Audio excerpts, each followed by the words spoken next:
Good day mga kanegosyo. Ako nga pala si Jepoy, isang negosyante. Isa rin akong DJ. At bukod sa pagninegosyo, gusto ko rin matuto tayo about women nature. Dahil naniniwala ako mga kanegosyo, isa sa magpapabagsak ng binibuild nating business, empire, goals, ambition bilang lalaki ay maling pagpili ng magiging kapartner natin. At isa sa mga iiwasan nyo mga kanegosyo o red flag ng babae kapag mahilig mag-club o mag-party yan with the girls. Yes, mga kanegosyo, pwede niyang sabihin na kinokontrol mo siya para payagan mo siya mag-club. Pwede niyang sabihin na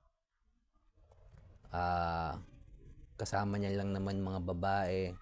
Kanegosyo, may alak, ang bar is to party, makakilala to get validation, may alak, madilim na lugar. Mga kanegosyo,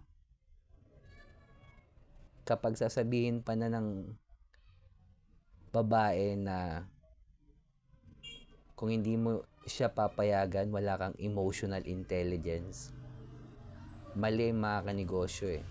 Paano niya masasabi sa iyo yun? Siya nga hindi niya naintindihan na dapat kang protektahan. Dapat mo siyang protektahan. Dahil maraming pwedeng mangyari inside the club. With alcohol, loud music. Marami siyang pwedeng makilala, makakuha ng validation sa loob ng club. Kaya ang babaeng mahilig mag-club, mag-bar, ingatan mo yan or iwasan mo yan. Pwede mong papasukin sa buhay mo, pero wag kang mangarap na makakasama mo habang buhay yung ganyang babae. Ingat tayong lahat. Peace.